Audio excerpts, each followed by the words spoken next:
Yang terhormat, Ibu Profesor Dr. Farida Patitinggi SHMHum, selaku Dekan Fakultas Hukum Universitas Hasanuddin.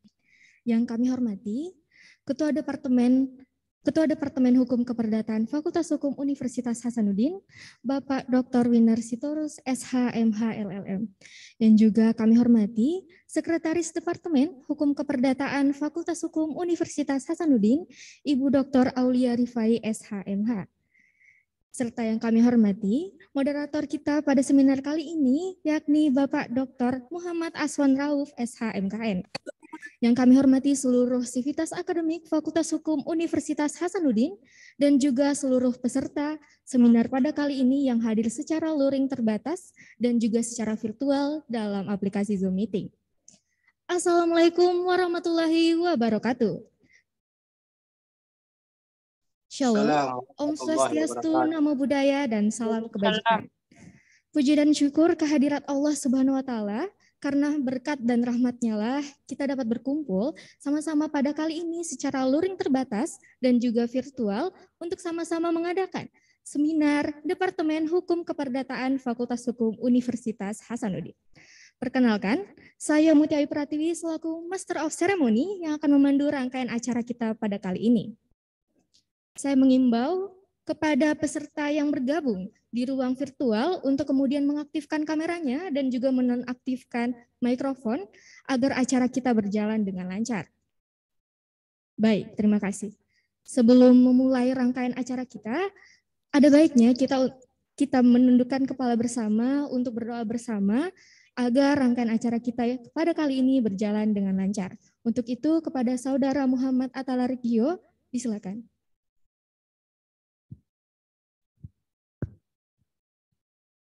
Bismillah. Assalamualaikum warahmatullahi wabarakatuh. Shalom, Om Swastiastu, Namo Buddhaya, salam kebajikan. Marilah kita sejenak sama-sama menundukkan kepala, bermunajat kepada Tuhan agar kegiatan kita hari ini diberkahi dan bisa berjalan dengan lancar. Bagi yang muslim akan saya pimpin, bagi yang lainnya silahkan menyesuaikan. Bismillahirrahmanirrahim. Allahumma sholli ala Sayyidina Muhammad wa ala ali Sayyidina Muhammad. Ya Allah, ya Rahman, pada hari ini di ruangan video conference Fakultas Hukum Universitas Hasanuddin, kami hendak menyelenggarakan acara seminar Departemen Hukum Keperdataan. Dengan memohon ridho dan izin-Mu, berkahilah semua langkah dan perbuatan kami, dan jadikanlah itu semua nilai ibadah dan nilai ilmu yang bermanfaat kepada kami. Ya Allah, ya Wahid, Engkau yang maha mempersatukan kami. Mohon perkuatlah persatuan di antara kami. Jangan Engkau biarkan ada perpecahan di antara kami. Kami ingin kuat dalam persatuan itu agar bermanfaat untuk agama, negara, dan bangsa. Ya Allah, ya Ghafur, Engkau yang maha pengampun atas segala dosa. Ampunilah dosa kami, dosa orang tua kami, dosa para pemimpin kami, dosa para pejuang-Mu, dan dosa para pendahulu kami.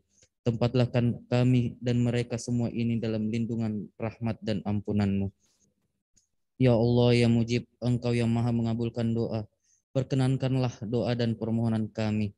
Rabbana atina fid dunya hasanah wa fil akhirati hasanah wa qina azabannar. Subhanaka rabbi izzatil amma yasifun. Wassalamu ala mursalin walhamdulillahi rabbil alamin. Amin ya rabbal alamin. Wassalamualaikum warahmatullahi wabarakatuh. Rangkaian acara selanjutnya adalah sambutan dari Dekan Fakultas Hukum Universitas Hasanuddin. Untuk itu, kepada Profesor Dr. Farida Patitinggi SHMHum, dengan hormat disilakan.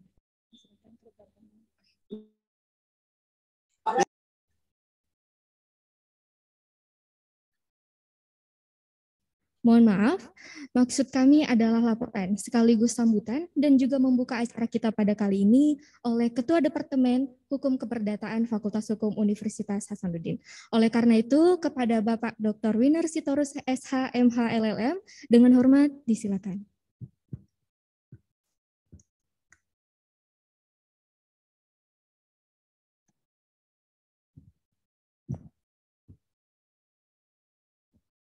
Satu. Ya. Assalamualaikum warahmatullahi wabarakatuh. Salam sejahtera bagi kita semua. Warahmatullahi wabarakatuh. Sore. pertama-tama izinkan saya menyampaikan permohonan maaf dari Dekan Fakultas Hukum Universitas Hasanuddin yang sedianya menghadiri sekaligus membuka acara seminar Departemen Hukum Keperdataan pada sore hari ini. Namun karena beliau tiba-tiba dalam keadaan kurang sehat sehingga tidak dapat menghadiri dan membuka acara ini, dan meminta saya sebagai Ketua Departemen Hukum Perdata untuk mewakili beliau. Dan selanjutnya, marilah kita mengucap syukur kehadirat Tuhan Yang Maha Kuasa karena kita diberikan kesempatan, kesehatan, kekuatan sehingga dapat hadir pada seminar Departemen Hukum Keperdataan yang dilaksanakan setiap bulannya. Dan pada siang hari ini dapat dilaksanakan setelah berapa lama tidak bisa dilaksanakan secara rutin karena kendala-kendala yang ada. Seminar departemen ini diadakan secara rutin oleh Departemen Hukum Keperdataan untuk menyikapi isu-isu hukum keperdataan yang aktual di masyarakat untuk memberikan respons terhadap permasalahan-permasalahan yang ada, sehingga akan memotivasi bagi para dosen juga mahasiswa untuk bersikap kritis terhadap permasalahan-permasalahan hukum keperdataan yang ada di masyarakat. Pada kesempatan kali ini, topik yang akan disampaikan berkaitan dengan hukum perikatan dengan dua pemateri, yaitu Bapak Profesor Dr. Ahmadi Miru SH.M.Hum dengan topik mencermati keabsahan perjanjian, dan Bapak Profesor Dr. Anwar Borahima SHMH dengan topik konkursus wan prestasi dan perbuatan melanggar hukum. Topik ini saya yakin dan percaya masih cukup aktual hingga saat ini dan diharapkan ini dapat membuka pemikiran-pemikiran baru terhadap permasalahan-permasalahan yang ada. Atas nama teman, saya mengucapkan terima kasih kepada pemateri Bapak Profesor Dr. Anwar Borahima yang sudah hadir, dan segera menyusul Bapak Profesor Dr. Ahmadi Miru secara daring. Saya mengucapkan juga terima kasih kepada semua peserta yang hadir pada siang hari ini, baik yang ada di ruangan ini secara luring terbatas maupun yang hadir melalui ruangan Zoom. Ya, semoga seminar ini dapat memberikan manfaat pada kita semuanya. Akhirnya, dengan memohon restu kepada Tuhan Yang Maha Esa dan Bapak Ibu saudara-saudara sekalian, seminar Departemen Hukum Keperdataan ini saya buka dengan resmi. Sekian, terima kasih. Wassalamualaikum warahmatullahi wabarakatuh. Selamat sore. Baik, terima kasih atas sambutannya, Pak. Selanjutnya adalah rangkaian acara yang ditunggu-tunggu tentunya oleh seluruh peserta yang hadir pada acara kita pada kali ini, yakni pemaparan materi hingga diskusi pada acara seminar Departemen Hukum Keperdataan Fakultas Hukum Universitas Hasanuddin. Yang mana pada rangkaian acara kali ini kita akan langsung dimoderatori oleh Bapak Dr. Muhammad Aswan Rauf SHMH. Sebelumnya saya mohon izin untuk sedikit memperkenalkan mengenai moderator kita pada kali ini. Moderator kita adalah salah satu dosen di Fakultas Hukum Universitas Hasanuddin Departemen Hukum Keperdataan. Beliau berkompetensi dalam hukum persaingan usaha dan anti monopoli. Oleh karena itu, tanpa berlama-lama lagi, saya langsung mempersilakan kepada beliau untuk memoderatori seminar kita pada kali ini. Silakan Pak.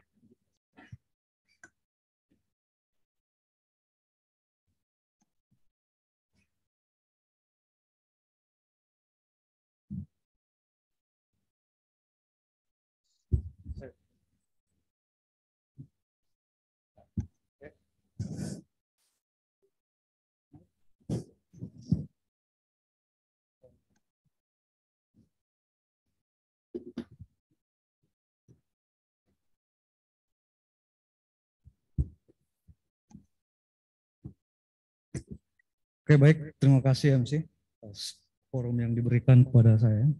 Assalamualaikum warahmatullahi wabarakatuh dan selamat sore Bapak Ibu sekalian. Jadi pada hari ini kita akan melaksanakan seminar yang dilaksanakan oleh Departemen Keperdataan Fakultas Hukum Universitas Hasanuddin, di mana kegiatan ini ternyata adalah merupakan agenda rutin dari Departemen Keperdataan Fakultas Hukum Unhas.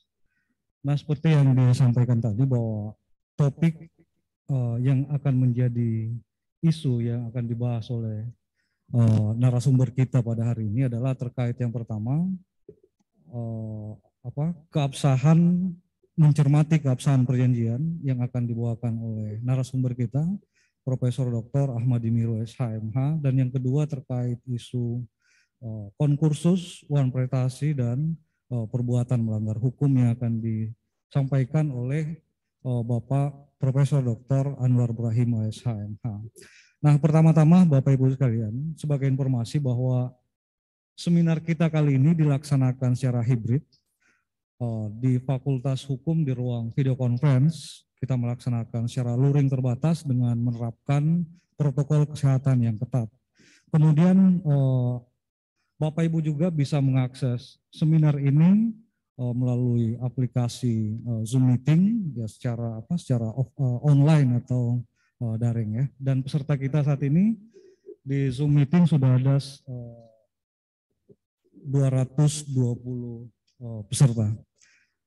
Baik, sebelum saya berikan kepada narasumber, saya memperkenalkan dulu dua narasumber kita pada sore hari ini. Yang pertama, saya rasa kita sudah mengenal beliau, Bapak Profesor Dr. Anwar Ibrahim, merupakan staf pengajar di Fakultas Hukum Universitas Hasanuddin, Departemen Keperdataan, yang mendalami hukum perjanjian, perusahaan, dan kepailitan dan sebagainya. Kemudian beliau sebagai informasi bahwa S1 di Fakultas Hukum Unhas, S2 di Universitas Gadjah Mada, dan S3 di program doktor Universitas Airlangga. Dan narasumber kita yang kedua, Profesor Dr. Ahmadi Miru SHMH, beliau banyak menulis terkait hukum perikatan, hukum perjanjian, perlindungan konsumen, dan isu-isu keperdataan yang lain. Beliau menyelesaikan S1-nya di Fakultas Hukum Unhas, S2 di Universitas Airlangga, begitupun dengan S3 beliau di program doktor Universitas Airlangga. Baik, tanpa berlama-lama lagi, saat ini waktu menunjukkan pukul 16.00, jadi kurang lebih 1,5 jam ke depan kita akan membahas terkait dua isu yang telah saya sampaikan tadi.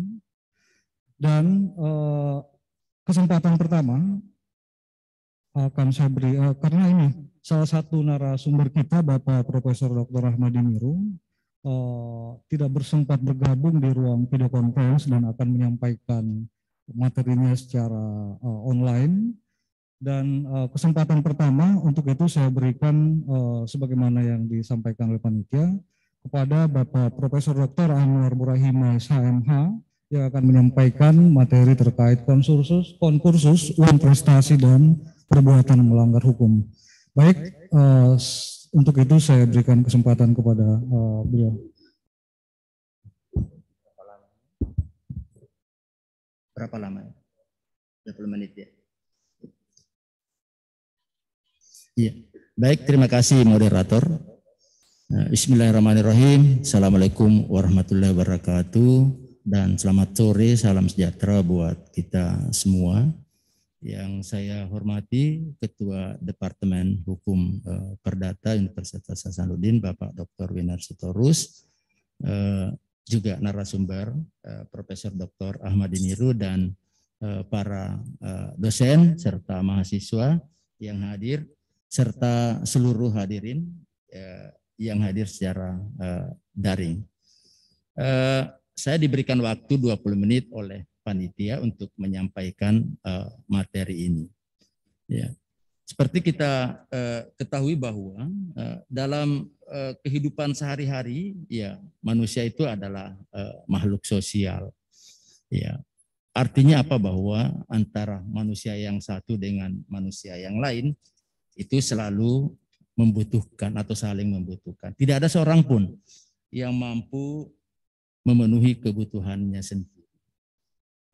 Mereka tidak mungkin bisa mengerjakan semua pekerjaannya secara sendiri. Ya.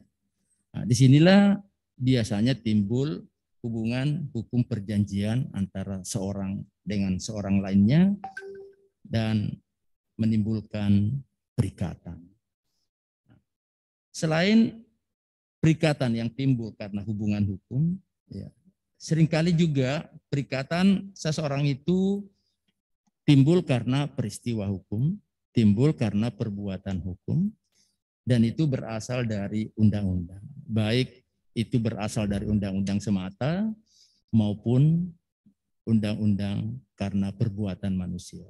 Ya, baik perbuatan manusia yang halal atau yang tidak terlarang maupun perbuatan manusia yang melanggar hukum.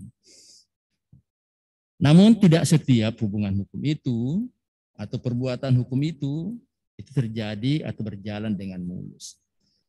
Terkadang untuk perbuatan yang dilakukan itu menimbulkan akibat yang tidak diinginkan. Ya, mungkin saja itu tidak disengaja atau juga mungkin karena kesengajaan atau bisa juga karena kejadian luar biasa yang di luar perkiraan para pihak. Nah, demikian juga halnya dengan perjanjian. Ada kalanya timbul hal yang tidak diinginkan oleh salah satu atau kedua belah pihak.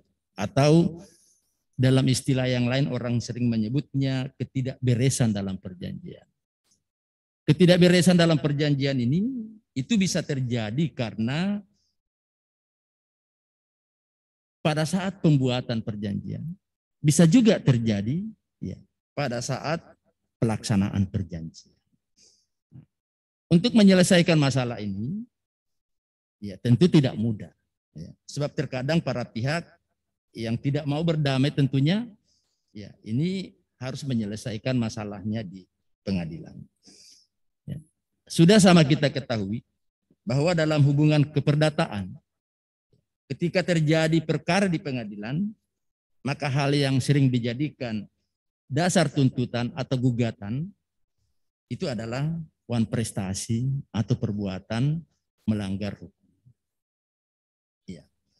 Hanya itu yang sering kali dilaksanakan. Walaupun sesungguhnya ada juga perbuatan yang melanggar perbuatan yang berdasarkan undang-undang yang tidak melanggar hukum boleh juga digugat.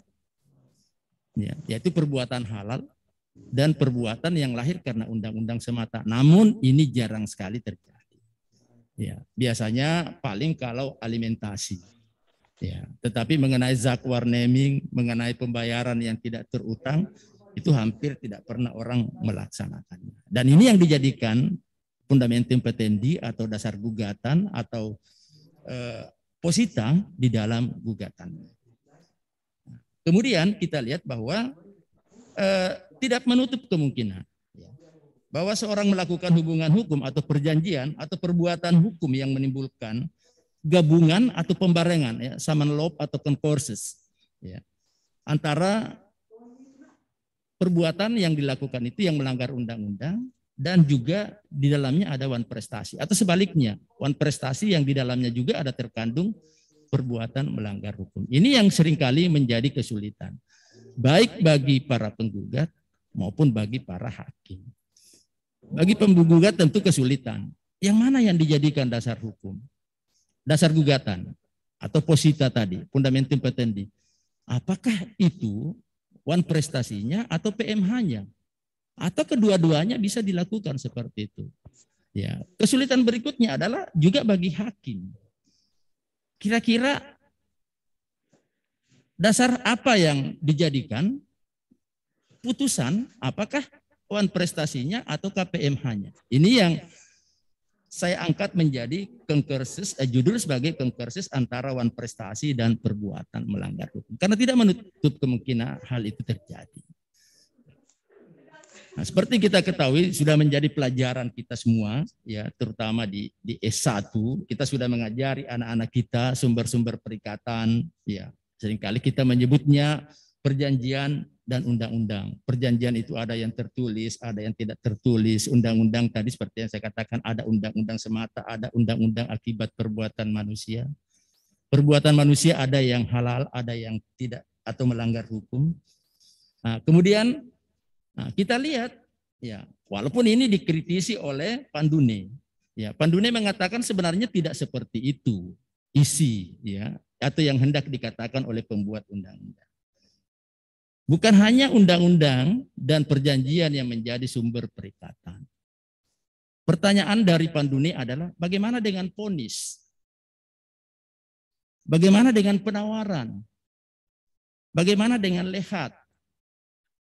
Apakah vonis itu mengikat? Ya, tentu jawab kita mengikat. Kalau putusannya sudah ingkrah, tentu mengikat. Vonis itu undang-undang atau perjanjian? Kan bukan. Nah ini, lalu dia mengikat tetapi dia bukan undang-undang, dia bukan perjanjian. Lehat juga seperti itu. Ya. Apakah ahli waris dari lekhataris ini terikat dengan lehat yang dibuat oleh orang tuanya atau pewaris? Ya tentu jawab kita iya. Apa dasar keterikatannya? Apakah lehat itu atau hibah wasiat itu adalah perjanjian? Apakah dia undang-undang? Kan bukan. Tapi mengapa orang terikat dengan itu? Nah, ini juga yang menjadi pertanyaan. Kemudian penawaran. Nah, seperti kalau kita mengajarkan kepada mahasiswa, apakah penawaran itu mengikat? Iya, penawaran itu mengikat. Sepanjang penawaran itu belum ditarik. Ya, apakah penawaran dengan jangka waktu ataukah penawaran tanpa jangka waktu? Semuanya mengikat. Nah, apakah penawaran itu sudah sebuah perjanjian? Belum. Dia masih ada di fase pre-operant cons. Ya, atau ada belum masuk pada tahap perjanjian, berarti dia bukan perjanjian dan dia juga bukan undang-undang, tetapi penawaran itu mengikat. Nah, ini yang hendak dikatakan oleh Pandune bahwa sesungguhnya pembuat undang-undang itu ingin mengatakan bahwa dari undang-undang memang dapat timbul perikatan dari perbuatan-perbuatan hukum yang khususnya ditujukan untuk menimbulkan perikatan atau perbuatan hukum obligator. Ya. Ya, kita tidak ingin sampai ke situ terlalu jauh, ya. Saya ingin masuk saja karena waktu 20 menit buat saya. Nah, mengenai wan prestasi, ya. Kita semua sudah paham, ya, bahwa wan prestasi kalau asal katanya juga wan dan prestasi itu, ya. Wan itu jelek atau buruk, prestasi itu pelaksanaan perjanjian. Jadi pelaksanaan perjanjian yang buruk atau jelek. Nah, secara umum dibagi atas 3, itu tidak melaksanakan perjanjian, pelaksanaan yang jelek, dan pelaksanaan yang terlambat. Nah, seringkali juga ada yang menambahkan bahwa melaksanakan apa yang sesungguhnya tidak boleh dilaksanakan. Ya, tetapi kalau melaksanakan apa yang sesungguhnya tidak melaksanakan, oleh Pandune memasukkannya sebagai tidak melaksanakan perjanjian. Karena perjanjiannya mengatakan jangan laksanakan, tapi dia laksanakan, berarti dia tidak melaksanakan perjanjian. Ya, seperti itu. Ya, tapi kalau mau menambahkan silakan. Itu untuk konsumsi mahasiswa, tidak apa-apa. Nah, kemudian ada perbedaan antara pelaksanaan, ya, yang jelek dan pelaksanaan yang terlambat. Dan itu menjadi penting untuk diketahui karena untuk suatu tuntutan ganti rugi berdasarkan pelaksanaan yang terlambat itu ada kalanya dibutuhkan surat penagihan atau surat teguran, in Hebraica stelling atau somaci. Ya. Sedangkan untuk yang satunya tidak. Nah, kemudian mengenai akibat wan prestasi itu juga kita sudah tahu, bisa tuntutan pelaksanaan perjanjian, bisa pembatalan perjanjian, bisa ganti kerugian, bisa pelaksanaan perjanjian plus ganti rugi, dan pembatalan perjanjian plus ganti rugi. Ya, walaupun ada beberapa juga yang menulis bahwa hanya 4 tidak termasuk ganti rugi yang berdiri sendiri. Tetapi dalam bukunya Scholten dan juga Pitlow, ya disebutkan bahwa ya juga di bukunya Rutten, ya di situ disebutkan bahwa ganti kerugian itu ada 2. Ya. Ada yang disebut sebagai ganti rugi pengganti atau perpangan des schade vergoeding, dan ganti rugi pelengkap atau ampulan des schade vergoeding. Ya, untuk ganti rugi yang berdiri sendiri itu yang disebut sebagai ganti rugi pengganti atau perpangan des schade vergoeding, dan untuk ganti rugi pelengkap itu yang pelaksanaan perjanjian atau pembatalan perjanjian plus ganti rugi itu yang termasuk dalam ganti rugi lengkap atau ampulan des schade vergoeding.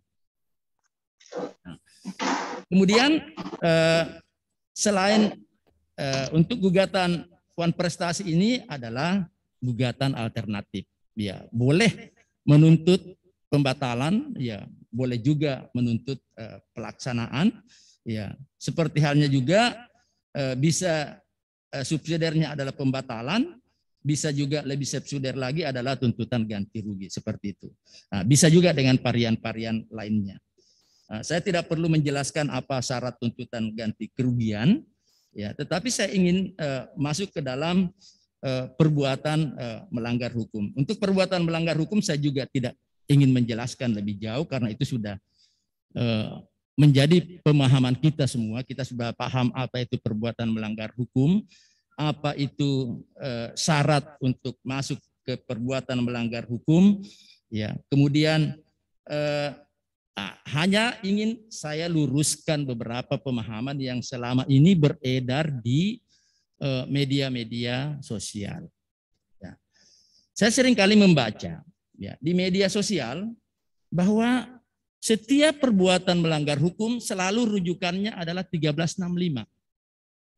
Ya, saya pernah mengomentari itu, lalu saya mengatakan bahwa 1365 itu hanyalah salah satu dari pasal-pasal yang mengatur tentang PMH atau perbuatan melanggar hukum. Perbuatan melanggar hukum itu ada di pasal 1365 dan berakhir di 1380. Jadi seluruh itu adalah pasal-pasal tentang PMH, bukan 1365 semata. Ya. Jadi tetapi itu berangkat dari 1365 ya dan berakhir di 1380. Itu tentang pasal-pasal PMH. Jadi seringkali ada yang mengatakan ketika binatang miliknya menggigit binatang orang lain itu diuntukkan 1365. Menurut saya itu tidak tepat. Ya, satu pasal itu saja, tidak usah harus lari kepada 1365, tapi cukup ke 1368. Karena 1366 juga adalah PMH, tetapi PMH yang bersifat pasif. Ya. Jadi PMH di 1365 itu PMH yang aktif. Ya, sementara PMH yang 1366 ya itu PMH yang sifatnya pasif atau karena kelalaian, gitu ya. Kemudian misalnya pemilik gedung tidak usah harus di 1365 karena itu semua PMH. Ya. Bahkan seringkali ada yang mengatakan saya tidak mau melakukan laporan pidana terhadap orang yang menipu saya, ya, yang melakukan penghinaan terhadap saya. Loh, kenapa tidak? Ya, nanti kalau tidak mau membayar, loh, penghinaan itu diatur banyak pasal. Jadi selain pidananya bisa dituntut dengan PMH. Ya, silakan dilihat di pasal-pasal yang berkaitan dengan itu, misalnya di 1375 tentang penghinaan. Ya. Bahkan pembunuhan pun itu bisa dituntut PMH. Jadi perbuatan melanggar hukum itu tidak hanya sekedar terhadap seorang pembunuh, itu tidak hanya sekedar pidananya 338, 340, tetapi tuntutan perdatanya bisa, itu ada di 1370. Cuma jarang sekali kita membuka itu dan hampir tidak pernah ada keluarga korban yang menuntut pembunuh untuk membayar ganti kerugian. Padahal jelas sekali di 1370 di situ disebutkan bahwa dalam halnya suatu pembunuhan dengan sengaja atau karena kurang hati-hatinya, ya, seorang maka suami atau istri yang ditinggalkan, anak atau orang tua korban yang lazimnya mendapat nafkah dari pekerjaan si korban mempunyai hak menuntut ganti kerugian yang harus dinilai menurut kedudukan dan kekayaan kedua belah pihak serta menurut keadaan. Ini menunjukkan bahwa pembunuhan pun bisa dituntut dengan ganti kerugian dan itu adalah PMH. Nah, itu yang saya katakan bahwa seringkali jadi sejak saat ini kita jangan lagi selalu menyuntokan perbuatan melanggar hukum dengan 1365 karena 1365 itu bukan pasal pokok. Ya, tetapi masing-masing adalah pasal yang berdiri sendiri. Nah, kemudian saya masuk kepada judul ini, ya, tentang pembarengan atau gabungan atau summon law atau concursus, ya, antara PMH dan wan prestasi. Ya, tidak sedikit, ya, kejadian-kejadian, ya, di mana di dalamnya ada pembarengan atau concursus, ya, atau gabungan antara PMH dan wan prestasi. Misalnya saja, ya,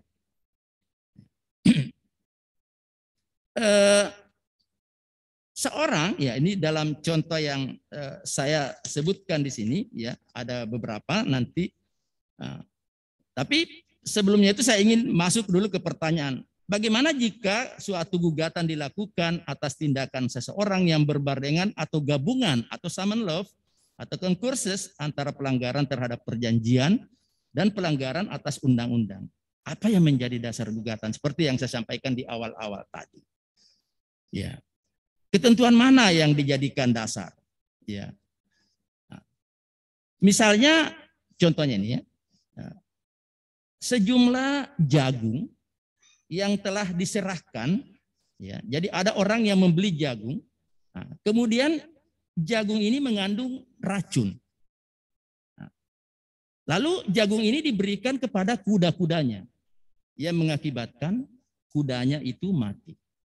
Nah, di satu sisi jelas di situ ada wan prestasi, yaitu penyerahan barang yang tidak memenuhi harapan. Di lain pihak, itu telah dilakukan suatu perbuatan yang tidak dapat ditolerir, biarpun terletak di luar hubungan perjanjian apapun, yaitu memasukkan barang yang sangat berbahaya ke dalam lalu lintas perdagangan. Ya, masalahnya, ketentuan mana yang harus diutamakan? Apakah norma yang mengatur tanggung jawab perjanjian, ataukah norma yang mengatur tanggung jawab berdasarkan undang-undang? Ya. Jadi kemudian kita lihat lagi, ya, contoh yang lain, ya. Misalnya seorang yang memanggil tukang las, ya, di kampung menyebutnya tukang patri, gitu ya. Nah, lalu dia memanggil masuk untuk melakukan pekerjaan mengelas mungkin jendela yang ada di dekat dapur. Nah, percikan apinya dari las ini atau patri ini kemudian menimbulkan kebakaran yang besar. Nah, di sini ada dua, ya, hubungan hukum dan perbuatan hukum yang muncul. Pertama adalah hubungan hukum tentang perjanjian untuk mengelas. Kemudian yang berikutnya ada perbuatan hukum yang melanggar, yaitu terjadinya kebakaran. Nah, pertanyaan kemudian, ketentuan mana yang berlaku? Apakah wan prestasi atau karena perjanjian, norma perjanjian, ataukah ada karena norma undang-undang? Ya. Masalah pembarengan ini, ya, atau tanggung jawab atas concursus, ya, itu hanya ada kalau isi masing-masing norma itu berbeda. Kedua macam tanggung jawab ini itu saling melengkapi tanpa saling menutupi. Ya.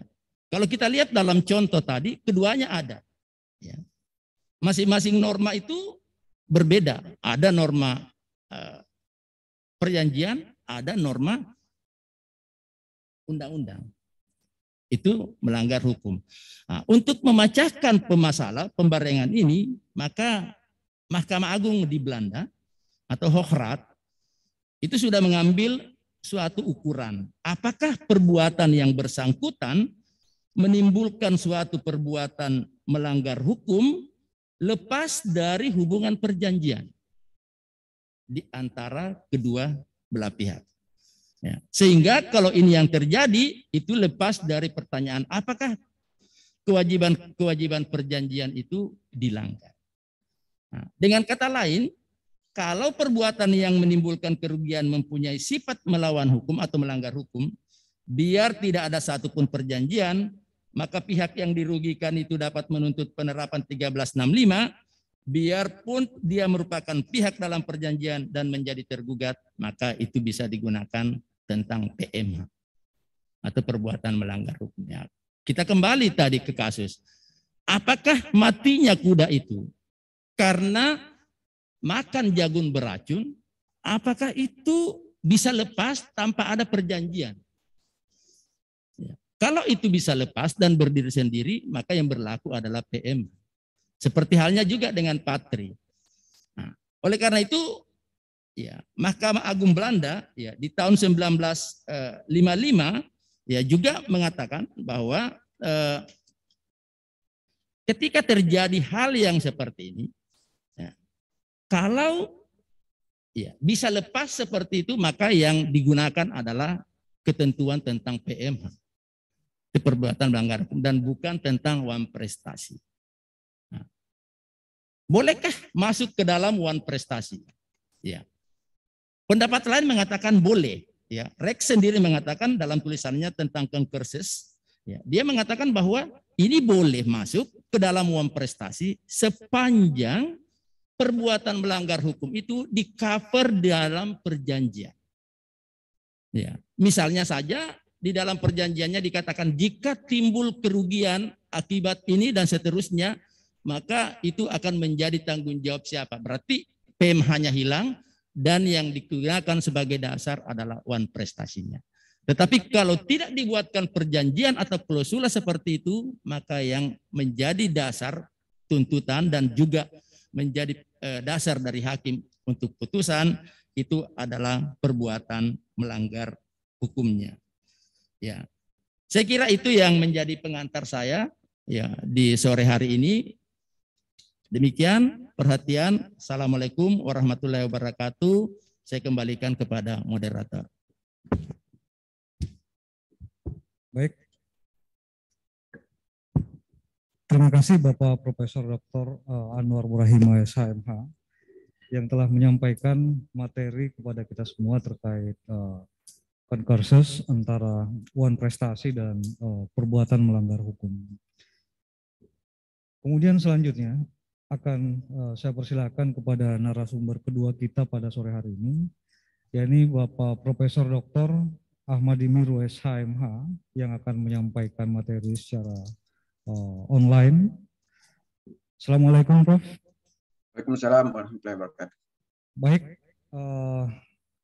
untuk memanfaatkan waktu yang ada, saya persilahkan kepada narasumber kita Bapak Profesor Dr. Ahmadi Miru untuk membawakan materi terkait mencermati keabsahan perjanjian. Silakan Prof. Ya, makasih moderator dan terima kasih kepada narasumber dan juga teman-teman peserta ternyata dari berbagai tempat. Saya lihat ada dari UNG barangkali Universitas Negeri Gorontalo ya. Ada dari Ratulangi, Ratulangi, dan ada juga dari Kejaksaan, mungkin LBH, ya, dan berbagai. Ya, selamat bergabung. Mudah-mudahan apa yang kita diskusikan nanti ini bisa bermanfaat. Dan karena judul saya adalah mencermati syarat keabsahan perjanjian, jadi kemungkinan nanti apa yang saya kemukakan ini banyak yang berbeda atau menyimpang dari apa yang kita pahami selama ini. Dan silakan berbeda pendapat dengan saya. Dalam hukum itu pendapat yang benar ialah pendapat yang paling banyak diikuti oleh kolega. Dan saya yakin bahwa pendapat saya ini nanti mungkin masih lama prosesnya baru bisa diikuti oleh kolega. Itu pun kalau diikuti.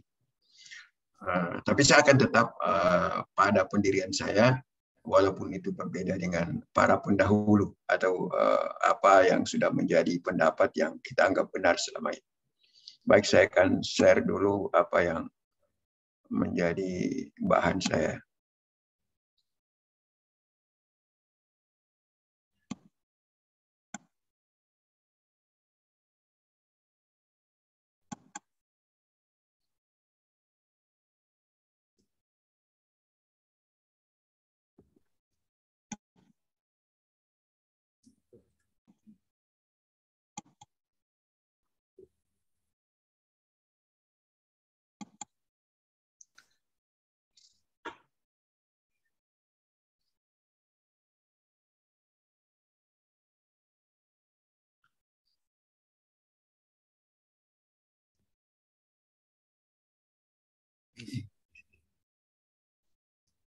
Ya, promosi dulu ini Fakultas Hukum Unhas.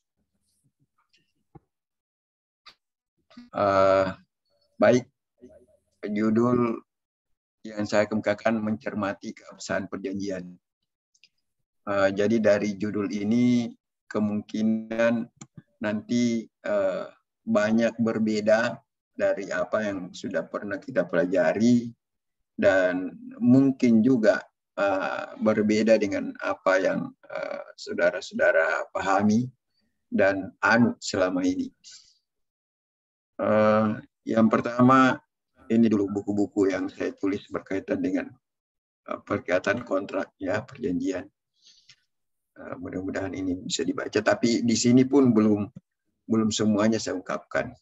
Ya, mungkin dalam edisi revisinya nanti saya akan, karena saya juga sementara menyusun buku tentang memahami syarat keabsahan perjanjian. Belum rampung, masih banyak. Baru beberapa waktu yang lalu dimulai.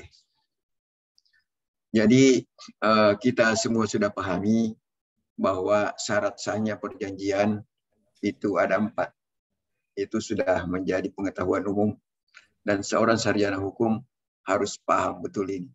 Ya, paling tidak menghafal 4 hal ini, tetapi nanti setelah kita uraikan masing-masing, barulah mungkin ada perbedaan pendapat.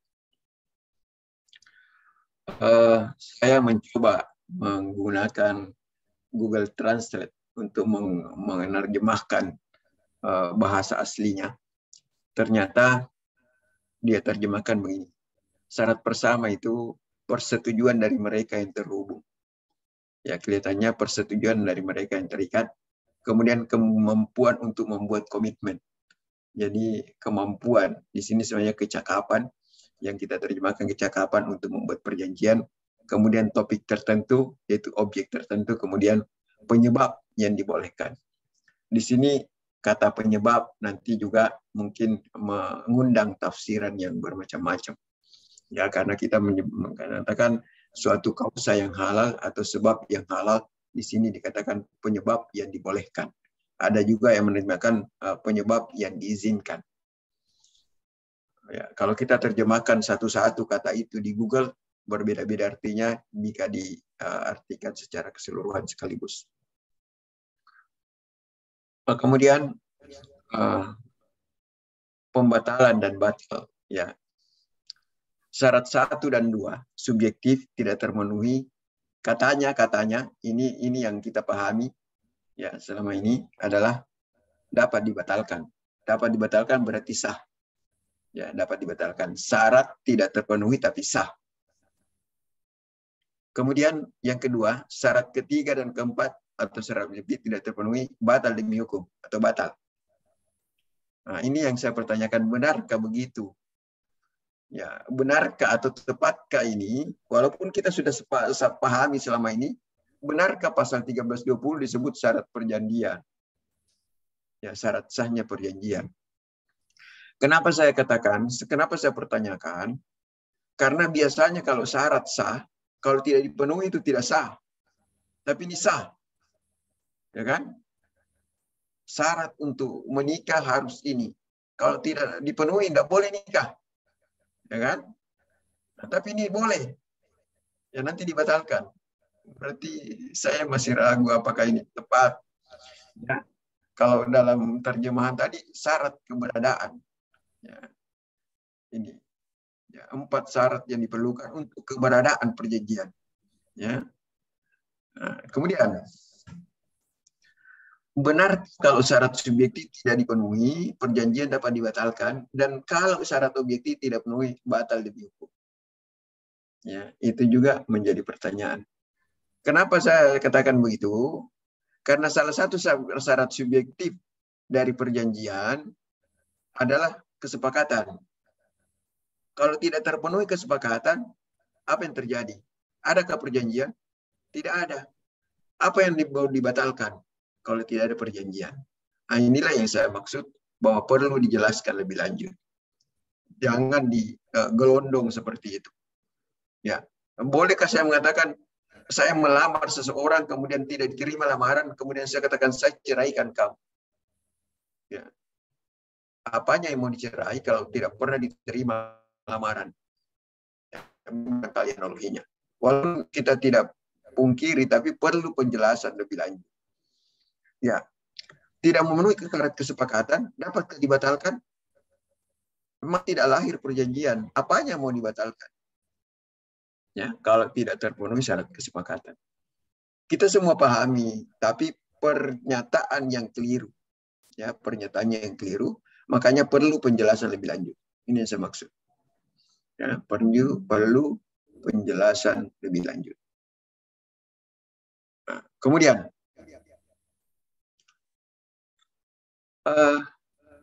cacat kehendak atau cacat kesepakatan. Ya, ini juga istilah yang sering digunakan, cacat kehendak. Ya, padahal yang dipersoalkan adalah kesepakatan. Ya, berarti yang cacatnya kesepakatannya. Ya, karena yang pertama kesepakatan, kemudian yang cacat kehendak. Maksudnya cacat sepakat juga. Cacat kesepakatan. Kehilapan kesesatan, istilahnya itu titik beratnya pada korban. Ya, titik beratnya pada korban.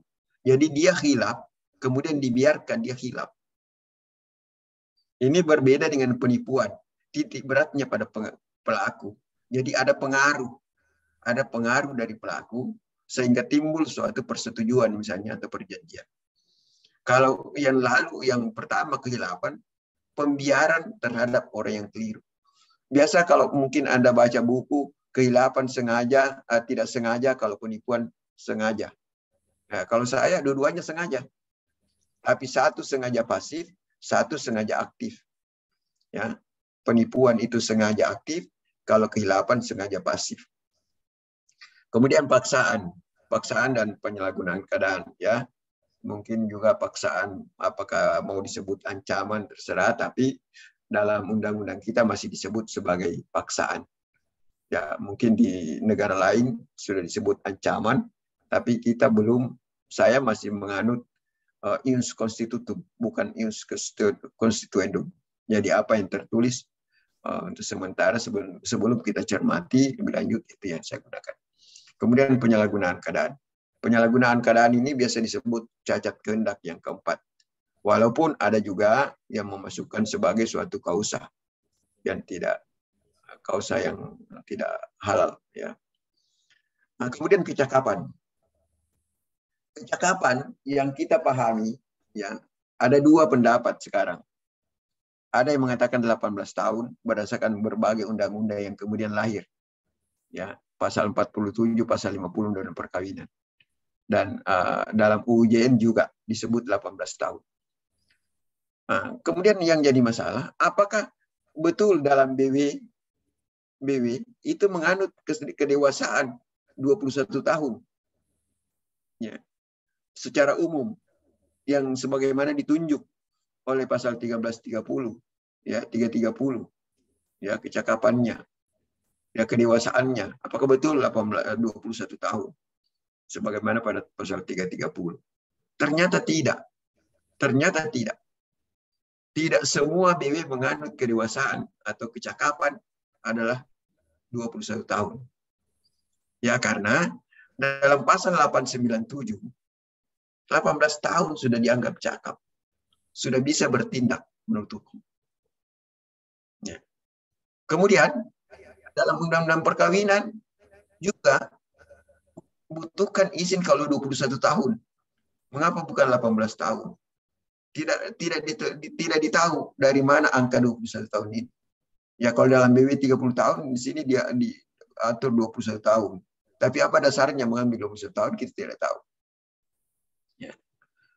Sehingga saya belum sepenuhnya menerima bahwa usia cakap itu adalah 18 tahun. Cakap arti dewasa, ya, itu sebenarnya bukan suatu kenyataan. Itu anggapan hukum. Ya, boleh jadi orang 17 tahun lebih cakap daripada orang 20 tahun. Tapi hukum menganggap yang 17 belum cakap, yang 20 tahun sudah cakap. Itu anggapan hukum.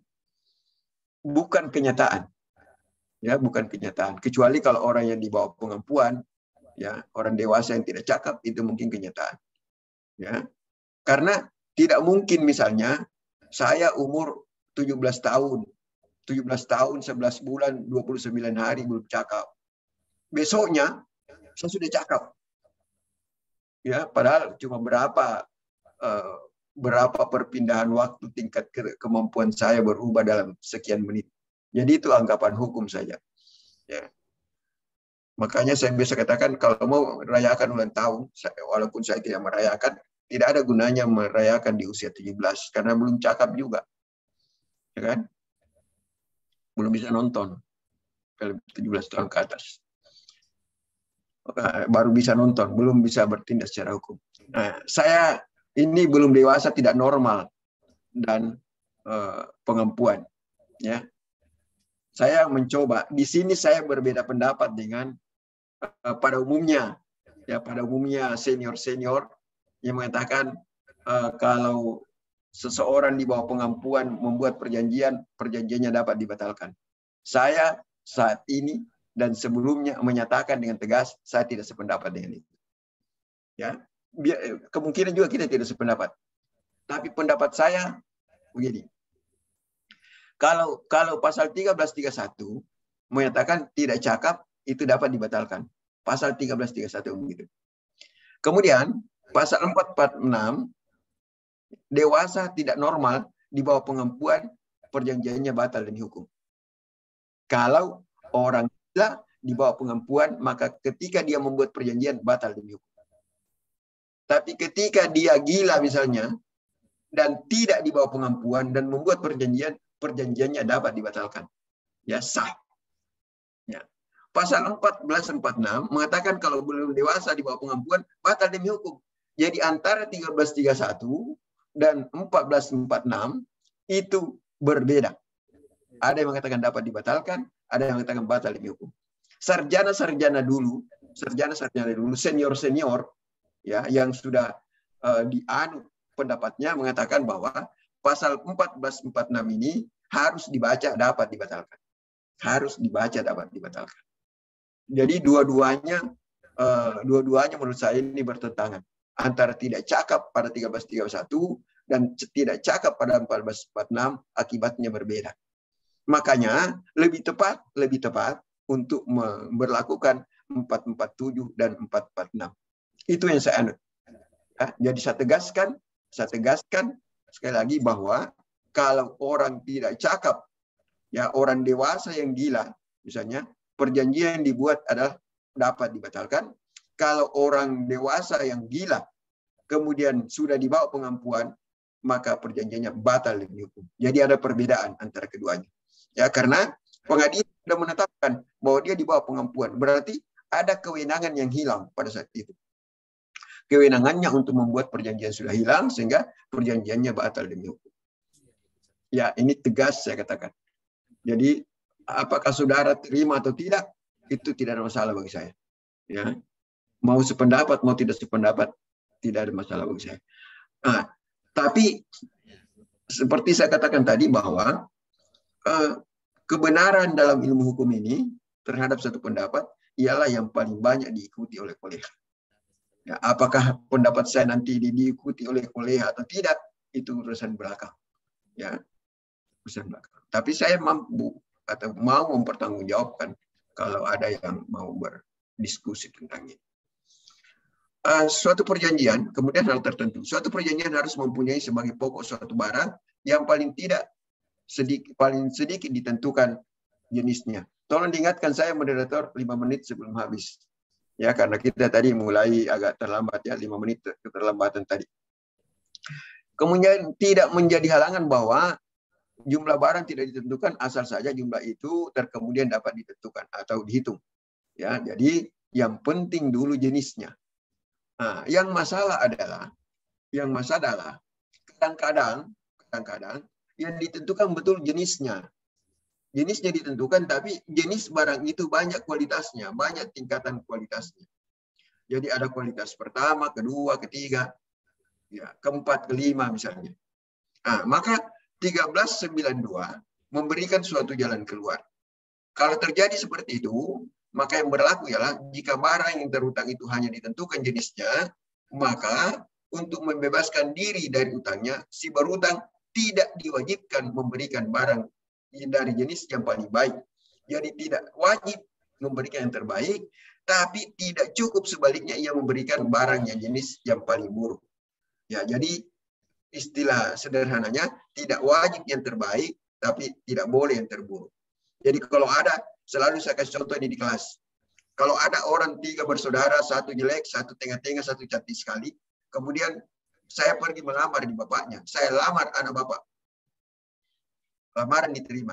Kira-kira yang mana jadi calon istri saya? Yang paling cantik, yang tengah-tengah, atau yang jelek?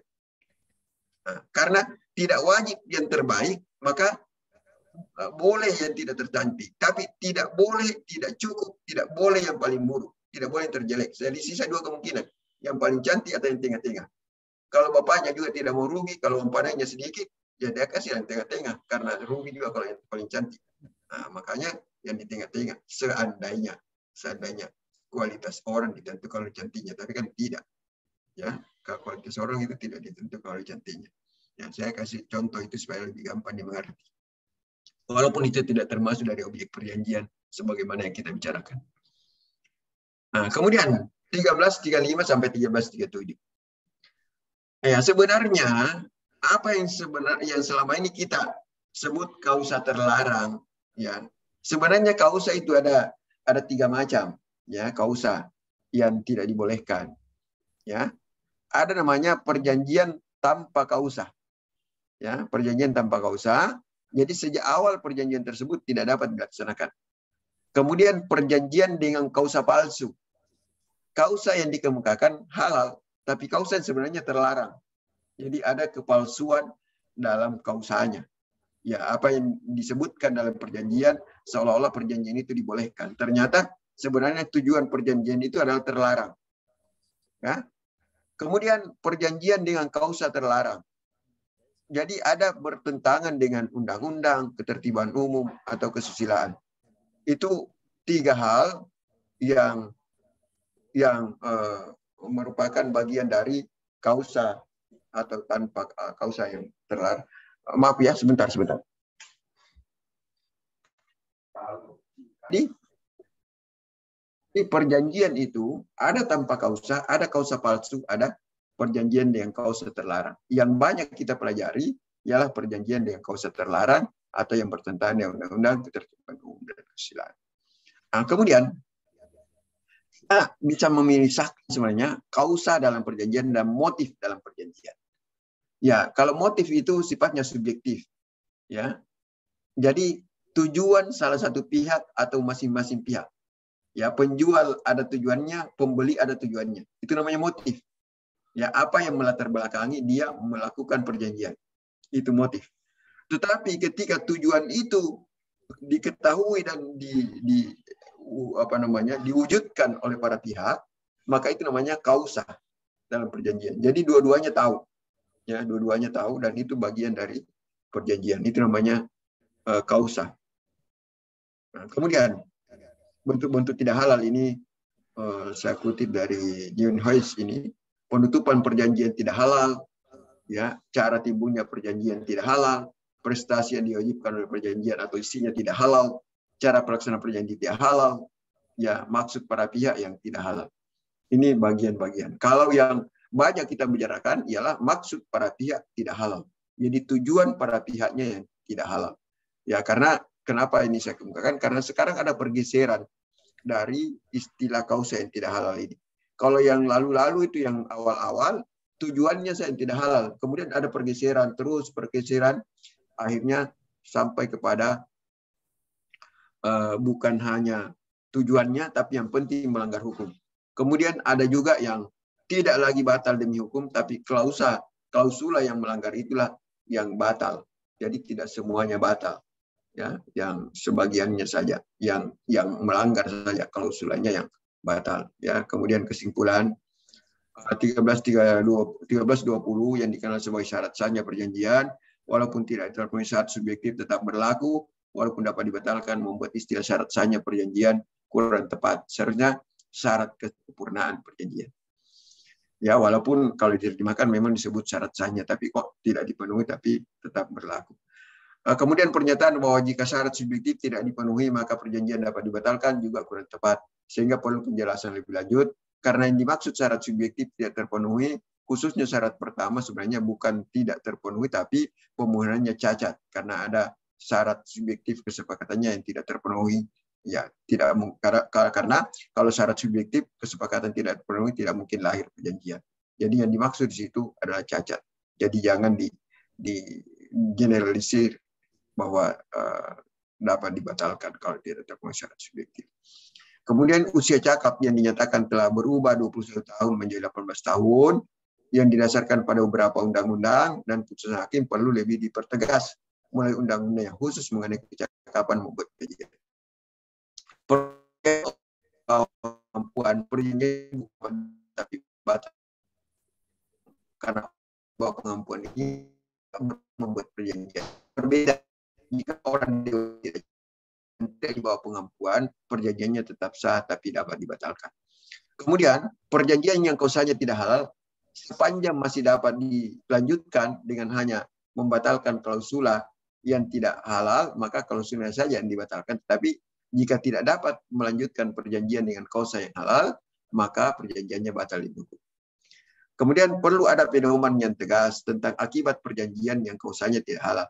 Apakah semua yang melanggar hukum atau hanya perjanjian yang tujuannya melanggar hukum, dan apa akibatnya, apakah perjanjian itu batal demi hukum atau klausulanya yang melanggar hukum saja yang batal demi hukum. Saya kira itu. Terima kasih. Assalamualaikum warahmatullahi wabarakatuh. Waalaikumsalam warahmatullahi wabarakatuh. Terima kasih Profesor Dr. Ahmadi Mirul SHMH atas pencerahan yang diberikan kepada kita semua terkait keabsahan perjanjian. Jadi tadi dua narasumber kita telah menyampaikan materinya masing-masing, Bapak, Ibu, dan adik-adik mahasiswa yang jadi peserta seminar kita pada hari ini. Apa yang disampaikan oleh narasumber kita tadi sebagai pemantik juga bagi kita semua untuk masuk ke sesi berikutnya setelah pemaparan tadi, yaitu sesi yang saya kira ditunggu-tunggu oleh Bapak Ibu peserta untuk bertanya kepada narasumber kita atau menyampaikan pendapat yang mungkin berbeda dengan narasumber kita atau bentuk yang lain. Baik, sebelum saya masuk ke sesi tanya jawab, saya tes dulu karena ini sebagian besar peserta kita mengikuti secara daring atau online. Apakah kedengaran suara kami di ruang video conference atau tidak? Yang pertama saya coba tes kepada Bapak Asmaul Husna. Suara saya kedengaran, Pak? Sorry, Ibu Asmaul Husna mungkin. Maaf.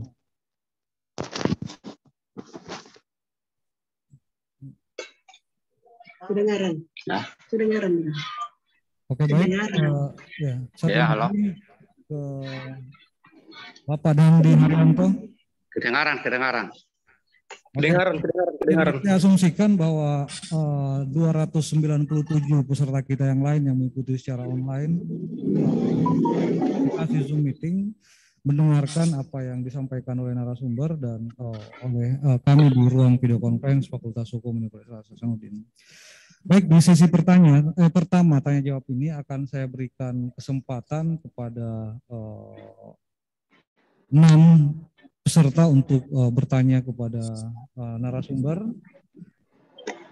Dari peserta yang mengikuti secara online saya berikan kesempatan 4 orang dan yang secara luring di ruang video conference saya berikan kesempatan 2 penanya.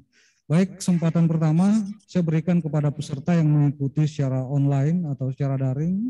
Silakan Pak, dengan cara melakukan raise hand di Zoom meetingnya, mengajukan tangan, ada tanda raise hand, silakan diklik bagi yang mau atau yang ingin bertanya kepada narasumber kita.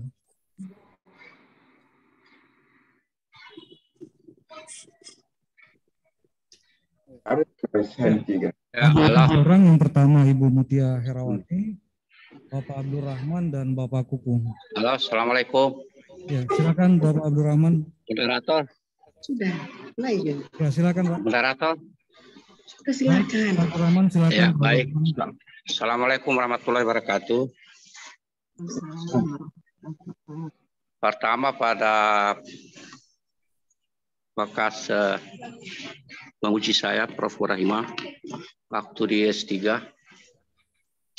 Sangat menarik apa yang disampaikan Prof tadi.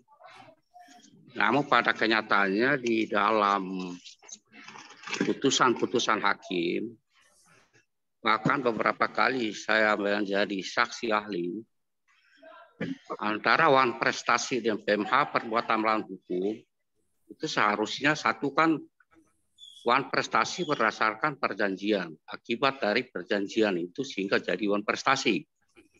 Tapi kadang-kadang rumusan atau dasar-dasar gugatan yang dirumuskan oleh para advokat itu, kemudian kita tampil sebagai saksi, nah itu yang selalu jadi persoalan pertentangan di situ antara wan prestasi dengan perbuatan melawan hukum.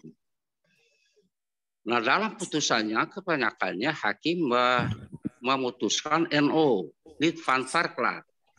Karena dianggap antara dasar gugatan dengan petitumnya, dia tidak memenuhi syarat, tidak sinkron atau tidak berhubungan. Karena di dalam dasar gugatan dia menguraikan kadang-kadang perbarengan antara wan prestasi dengan perbuatan melawan hukum, Prof. Nah sehingga akibatnya di situ banyak beberapa kasus yang saya temukan putusan hakim semacam itu. Tapi kita sebagai saksi ahli kita menjelaskan perbedaan antara wan prestasi kemudian dengan perbuatan melawan hukum, kemudian kita bawa ke ranah bahwa perbuatan melawan hukum akibat daripada wan prestasi bisa menimbulkan perbuatan melawan hukum.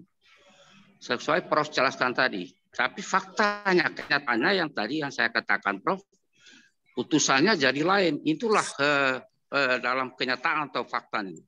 Nah, mereka tidak menerapkan apa yang dikatakan Prof tadi, jurisprudensi Belanda, tapi mereka lebih condong sekarang. Bahkan wan prestasi itu kalau tidak didasarkan pada itikat baik pada awal perjanjian, Prof, maka itu bisa dipidanakan. Ini suatu perkembangan yang sangat baik bagi saya karena landasannya adalah 1338 itu, perjanjian itu dengan itikat baik. Awalnya kalau perjanjian itu tidak ada itikat baik, nah itulah yang bisa dipidanakan. Itu dalam perkembangan kasus yang sekarang yang kita lihat, Prof. Dan jarang sekali dia menggabungkan atau yang disebut yang korpus atau pembarengan tadi antara kedua itu. Nah dalam faktanya dia selalu memilih salah satu. Kalau wan prestasi maka wan prestasi. Wan prestasi kan landasannya adalah prestasi, Prof. Tadi yang Prof sudah jelaskan. Nah, saya mohon pandangan Prof, yang saya tidak melihat tadi bahwa kita tidak lagi melihat karena jurisprudensi Belanda ini sudah terlalu jauh. Sehingga sekarang perlu ada, sebagaimana Prof. Mahdi Miru jelaskan tadi juga, itu saya sangat setuju sebenarnya, itu dari pandangan yang berbeda pemahamannya. Kita tidak pakai lagi senior-senior yang sebelumnya, tapi sesuai dengan perkembangan teknologi dan lain sebagainya sekarang. Itu yang mungkin saya sampaikan. Kemudian kepada Pak Prof. Ahmadi Miru, bekas juga guru saya, Prof, mohon maaf Prof kalau saya salah.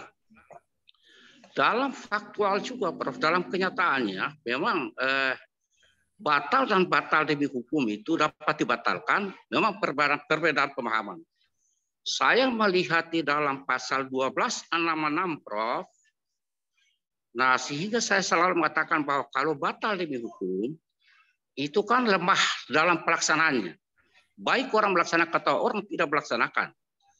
Tapi kalau kita gunakan dapat dibatalkan, berarti harus kita ajukan ke pengadilan. Nah, berarti kita memberikan kesempatan pada hakim untuk menilai seberapa besar kerugian atau perjanjian itu keabsahannya. Keabsahannya dari sisi mana, apa syarat subjektif atau syarat objektifnya. Nah, tapi jarang atau orang mengajukan gugatan itu karena kekhawatiran tadi yang saya katakan. Penafsiran hakim yang berbeda-beda atau penafsiran hakim yang tidak sinkron. Memang kita lihat bahwa satu hal yang sangat baik adalah putusan-putusan hakim. Tapi putusan hakim kadang-kadang yang tadi yang saya katakan, Prof. Kadang-kadang dia memilih satu sehingga mengorbankan, tidak pakai perbarengan itu atau keabsahan atau batal demi hukum dan dapat dibatalkan. Banyak orang mengatakan bahwa batal demi hukum. Tapi kalau menurut saya, Prof, sebaiknya kita gunakan dapat dibatalkan untuk memberikan diskresi. Sehingga saya berpendapat bahwa diskresi bukan hanya pada hukum administrasi, tapi diskresi bisa juga dalam hukum perdata, yaitu penafsiran batal dan dapat dibatalkan. Berarti kita kalau mencoba memberikan kesempatan diskresi pada hakim, hakim bisa menilai keabsahan dan syarat atau syarat keabsahan dari satu perbuatan, syarat daripada suatu perjanjian itu. Saya mohon pendapat Prof. Kalau salah, tolong ditegur Prof. Makasih Prof. Rahim maupun Prof. Ahmadi Miru.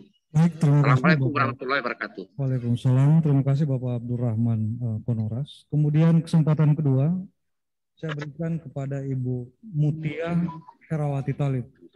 Silakan. Ya. Terima kasih atas kesempatan. Assalamualaikum warahmatullahi wabarakatuh. Saya Mutia dari Fakultas Hukum Universitas Negeri Gorontalo. Pertanyaan saya yang pertama itu adalah saya tujukan kepada pembicara yang pertama.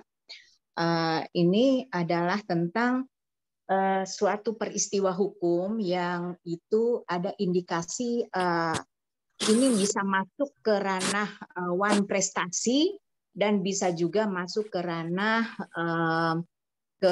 perbuatan melawan hukum. Saya berikan contoh misalnya dalam kasus kontrak pekerjaan konstruksi.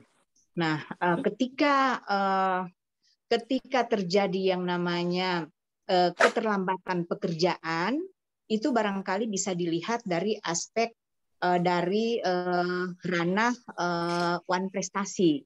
Tetapi bagaimana ketika itu juga diwarnai dengan sedikit perbuatan melawan hukum, misalnya ada mekanisme yang tidak dilakukan di dalam perjanjian kontrak konstruksi itu, bisa saja itu akan dibawa ke ranah pidana.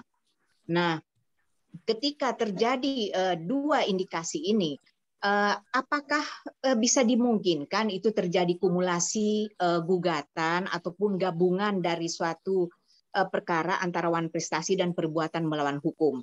Nah, jika ini juga bisa dibawa ke ranah antara perdata dan pidana, itu apakah bisa disatukan? Karena ini menurut kami memang agak sulit, karena pidana bisa masuk ke perbuatan penyalahgunaan hukum pidana, misalnya korupsi, dan kemudian yang satunya itu bisa dipandang dari wan prestasi menurut hukum perdata.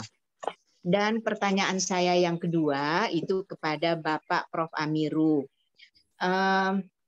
Ini terkait dengan pesanan atau yang dilakukan oleh mereka yang tidak cakap melakukan perbuatan hukum, misalnya anak kecil yang menggunakan HP orang tuanya untuk memesan secara COD. Jadi ada barang yang dipesan, tetapi itu menggunakan HP orang tuanya. Jadi ada menggunakan akun orang tuanya, dan barang itu ya harus nyampe ke tempat itu ya mau tidak mau harus dibayar seperti itu. Nah, itu kalau saya cermati dari penjelasan Bapak tadi, ini memang ada yang namanya klausul yang perlu ada pemahaman dan penjelasan. Namun dalam praktiknya, dalam tataran praktiknya ini banyak terjadi, memang tidak agak sulit untuk memberikan penjelasan dan memberikan pemahaman. Mau tidak mau ya harus dibayar dan lain sebagainya. Nah, bagaimana ini? Apakah bisa dapat dibatalkan dan caranya seperti apa? Dan dan apakah ini batal demi hukum? Terima kasih. Baik, terima kasih. Assalamualaikum warahmatullahi wabarakatuh. Kemudian kesempatan berikutnya saya berikan kepada Bapak Kuku Reski. Silakan Bapak Kuku Reski Hartanto. Ya, terima kasih moderator. Perkenalkan saya Kuku Reski Hartanto dari mahasiswa Fakultas Hukum Universitas Islam Indonesia Yogyakarta. Pertanyaan saya untuk Prof. Anwar Burahima. Bagaimana jika ada seseorang yang menggugat orang lain dengan beban prestasi dan PMH secara bersamaan di dalam posita gugatan? Kasusnya seperti ini. A merupakan seorang distributor minyak goreng. Pada suatu hari, B datang untuk membeli minyak goreng tersebut secara grosir. Pada awalnya jual beli di antara keduanya berjalan lancar. Hari demi hari berlalu, jual beli terus dilakukan di antara keduanya. Namun ada suatu waktu di mana si B hanya titip uang seadanya. Mohon maaf, bisa agak pelan mungkin, atau langsung to the point pertanyaan dari Bapak Kuku. Ya Mas, intinya kasusnya itu adalah ada jual beli minyak goreng Mas antara A dan si B. Si B ini di suatu waktu dia tidak membayar uang minyak goreng tersebut. Nah, lalu si A ini menggugat si B ini dengan gugatan beban prestasi dan PMH secara bersamaan. Padahal di dalam bukunya M. Yahya Harahap itu menjelaskan bahwa tidak dibenarkan mencampur adukkan beban prestasi dan PMH secara bersamaan. Namun ada juga jurisprudensi putusan Mahkamah Agung nomor 1875 tahun 86 serta putusan Mahkamah Agung nomor 1879 tahun 2001 menjelaskan bahwa penggabungan PMH dengan beban prestasi itu melanggar tata tertib beracara karena keduanya harus diselesaikan secara tersendiri. Untuk kasusnya telah diajukan ke pengadilan negeri dengan putusannya adalah bahwa hakim mengabulkan itu Mas, dua gugatan itu secara bersamaan. Lalu para pihak mengajukan banding untuk pengadilan tingginya juga menguatkan putusan pengadilan negerinya Mas. Itu bagaimana? Terima kasih. Oke, baik. Terima kasih Bapak Kuku Rizky Hartanto. Kemudian berikutnya ada dua penanya yang saya berikan kesempatan yang hadir secara luring di ruang video conference Fakultas Hukum Universitas Hasanuddin. Silakan. Ya, silakan Pak Ahmad Fahri.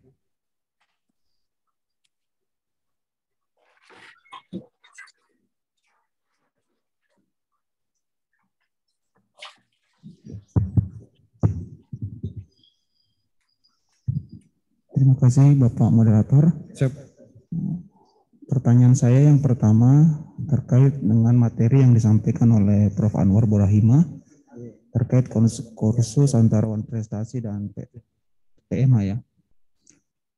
Sebenarnya Pak itu Prof, bagi kami ya, advokat itu ini menjadi alat yang paling mudah untuk mengajukan eksepsi. Jadi kalau kita sudah terima gugatan, kita cari saja, wah pasti kita bisa NO ini barang. Karena itu paling gampang.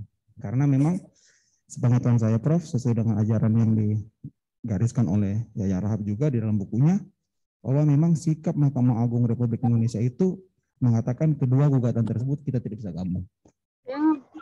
Tadi saya sempat terjebak waktu saya baca judulnya konkursus. Saya pikir ini memperbolehkan campur aduk. Awalnya Prof, tapi setelah saya mendengar penjelasan Prof lebih seksama rupanya kalau tadi istilah itu kalau sebab kerugian itu telah bisa dilepaskan dari wan prestasi, berarti tuntutannya adalah PMH. Sedangkan kalau ternyata pelanggaran tersebut telah diatur dalam perjanjian, artinya gugatannya adalah wan prestasi. Artinya ya tidak bertemu dalam satu muara, artinya tetap. Jadi pertanyaan saya, Prof, lebih terkait kepada sebenarnya apakah memang dimungkinkan suatu saat nanti terjadi konkursus yang betul-betul konkursus, maksudnya betul-betul kita penggabungan, karena sepengetahuan saya itu tidak mungkin akan terjadi. Saya cuma satu, karena petitum kita akan berbeda. Kalau prestasi cuma kerugian material, kalau PMH pasti ada imaterialnya. Nah itu Prof mungkin dari saya. Terima kasih Prof. Baik, terima kasih Bapak Ahmad Fahri. Kemudian satu lagi dari, ya silakan Pak Ahmad.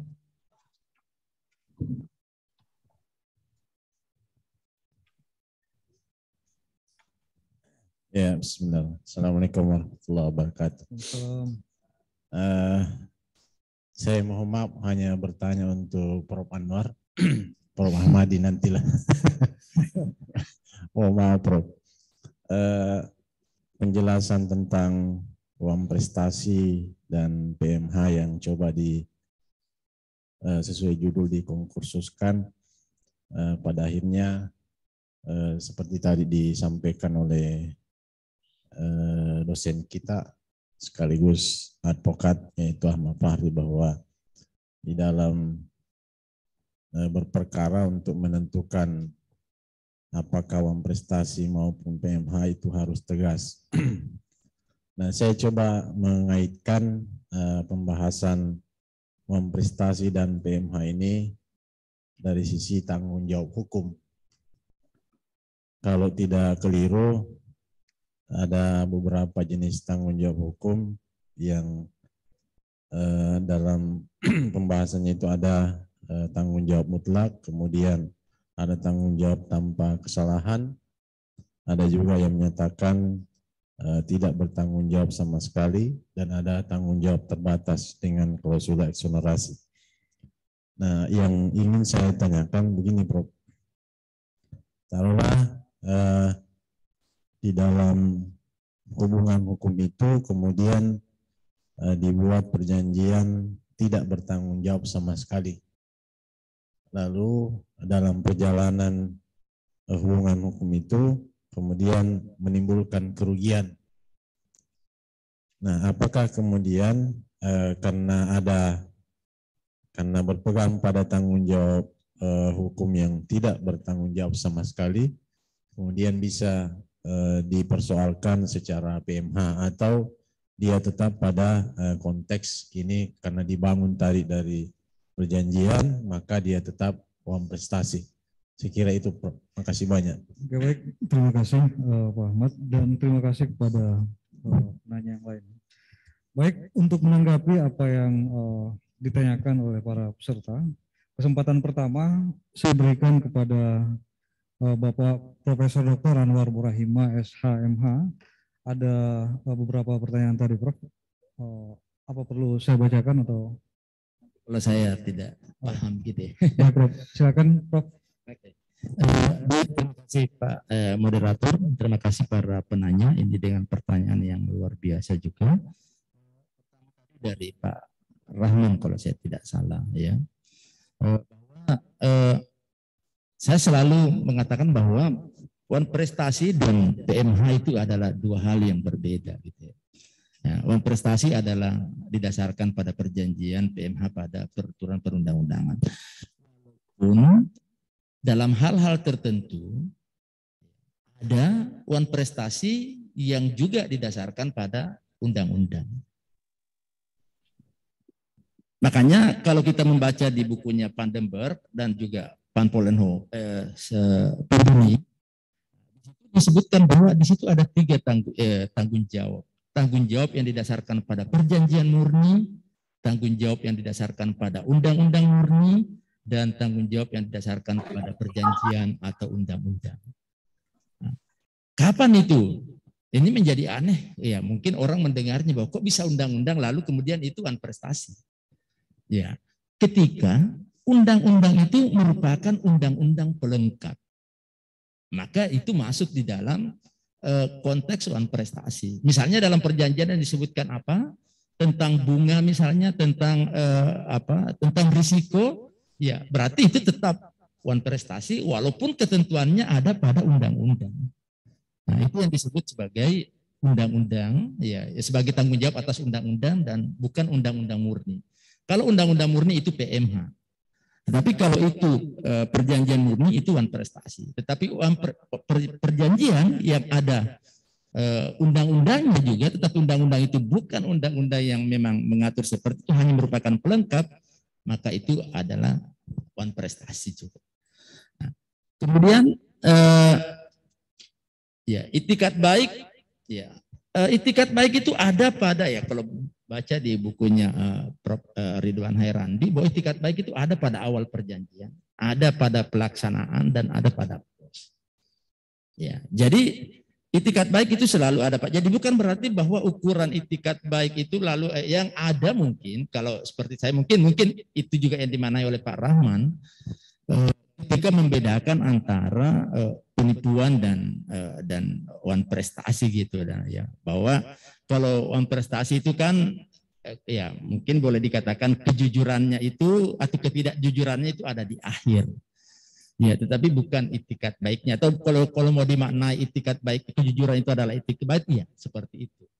Nah, tetapi kalau yang PMH itu, ya terutama kalau itu penipuan, ya itu di awal. Itu yang selalu kita sampaikan. Jadi kemudian apakah boleh berbarengan? Ya sekaligus menjawab pertanyaan dari Mas Kuku tadi bahwa saya masih tetap menganut paham dari Pak Yahya Harahap bahwa PMH dan uang prestasi itu tidak mungkin digabungkan dalam gagatannya. Mungkin boleh, ya, tetapi dalam konteks yang lain. Tapi apakah itu hakimnya akan tidak mengatakan nebis and idem? Gitu. Tapi di dalam gugatan, untuk satu gugatan dengan dua tuntutan, ya satu surat gugatan dan isinya adalah dua tuntutan PMH dan uang prestasi, tidak mungkin. Ya. Tetapi kalau mungkin ada pendapat hakim yang mengatakan itu mungkin, iya.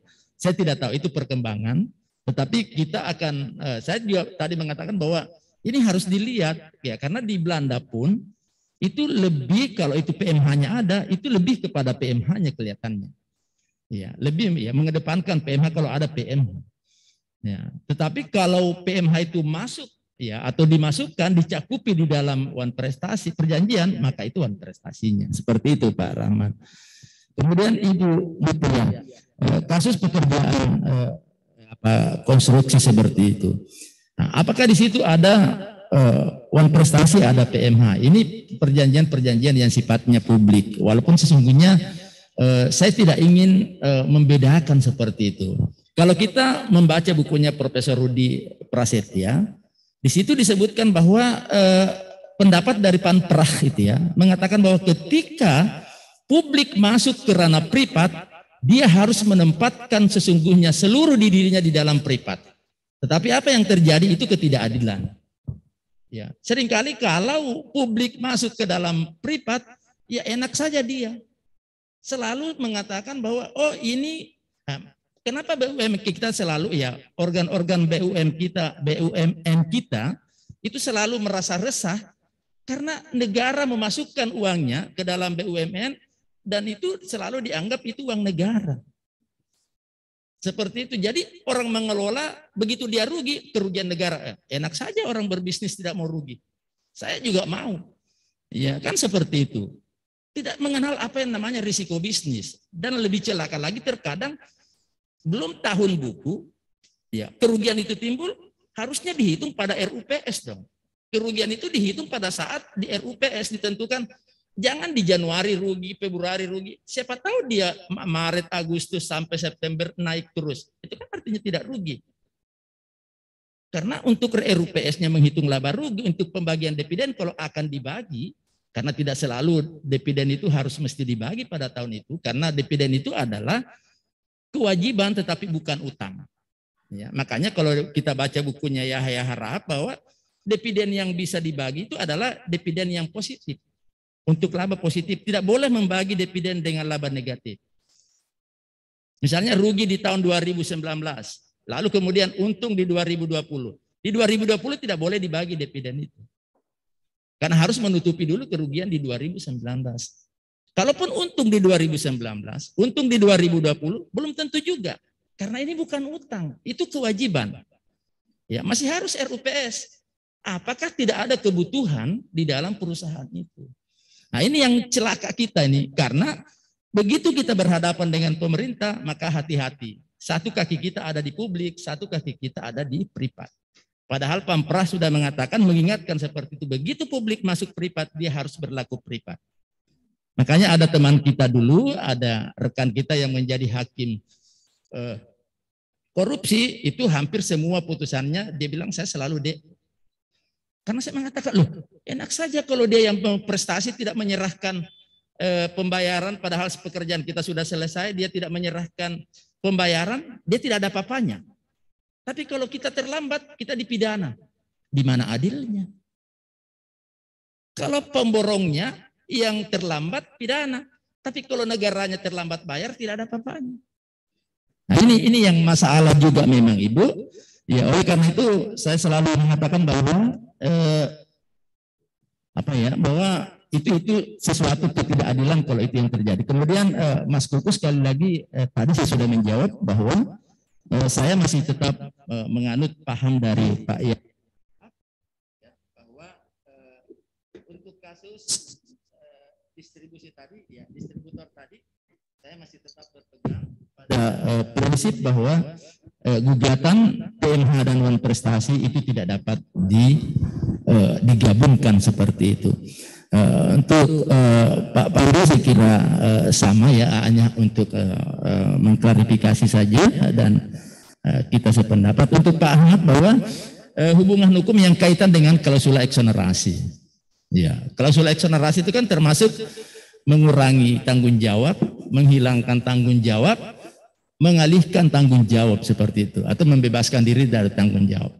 Tetapi itu adanya larangan itu pada klausula eksonerasi yang ada pada hubungan antara konsumen dan pelaku usaha. Nah, apakah itu ketika para pihak setara itu boleh dilakukan seperti itu? Itu saya melihatnya bahwa itu kebebasan berkontrak. Ya, makanya kenapa di dalam hal hubungan konsumen dan hubungan pelaku usaha itu disebutkan sebagai di situ asas keseimbangan. Ya, bukan asas proporsionalitas. Karena di situ ada campur tangan pemerintah di dalamnya. Itu hubungan antara konsumen dan pelaku usaha. Tetapi sementara kalau di dalam undang-undang persaingan usaha asas proporsional ya kayaknya ya, atau keseimbangan terbalik ya gitu. Ya, bahwa di situ para pihak itu sederajat sehingga pemerintah tidak turun seperti itu. Ya, saya kira itu Pak Ahmad. Makasih. Assalamualaikum warahmatullahi wabarakatuh. Terima kasih Prof atas penjelasannya. Kemudian saya berikan kesempatan kepada Bapak Profesor Dr. Ahmadi Miro untuk menanggapi ada beberapa pertanyaan tadi yang ditujukan kepada Pak Prof. Ahmadi Miro. Mohon izin Prof, apa suara kami kedengaran? Ya. Ya. Silakan Prof. Ya, makasih. Jadi pertanyaan pertama dari Pak Rahman Konoras, kan lebih senang menggunakan dapat dibatalkan daripada batal demi hukum. Karena batal demi hukum itu lemah. Sebenarnya begini, batal demi hukum itu tidak harus batal dengan sendirinya. Karena orang yang melakukan perjanjian yang batal demi hukum, bisa jadi dia tidak mau kalau perjanjian itu dibatalkan secara sukarela. Ya, karena dia dirugikan kalau dia batal. Sehingga batal demi hukum pun kalau tidak mau melaksanakan secara sukarela harus melalui pengadilan. Harus melalui pengadilan. Jadi misalnya gini.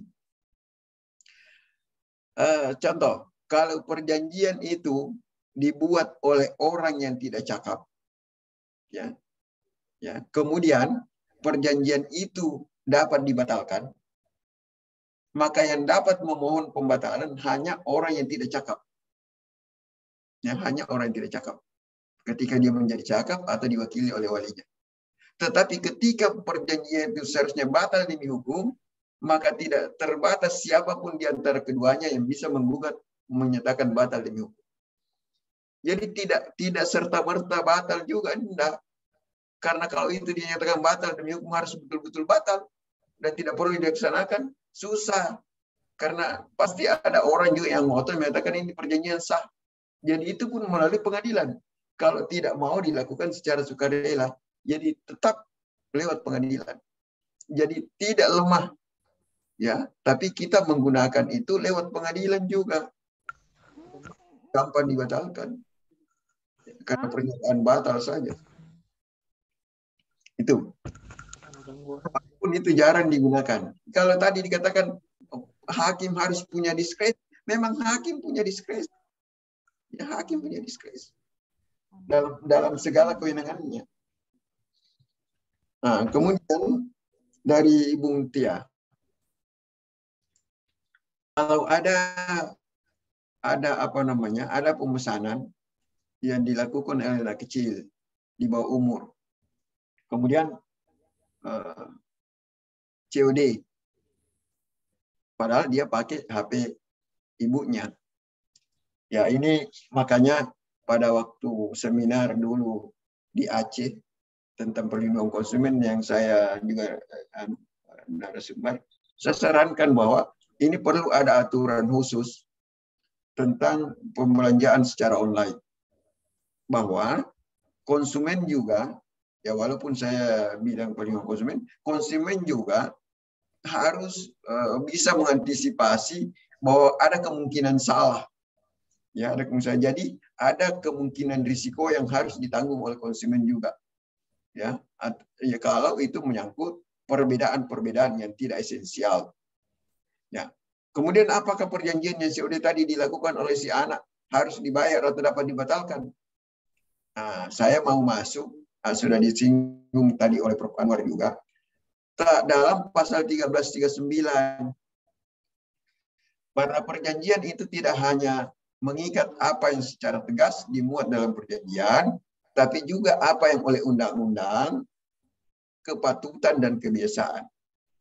Itulah tadi yang disinggung oleh Prof. Anwar juga, kalau melanggar undang-undang apakah PMH atau uang prestasi, kalau dia bagian dari klausula, ya, bagian dari klausula, maka dia uang prestasi.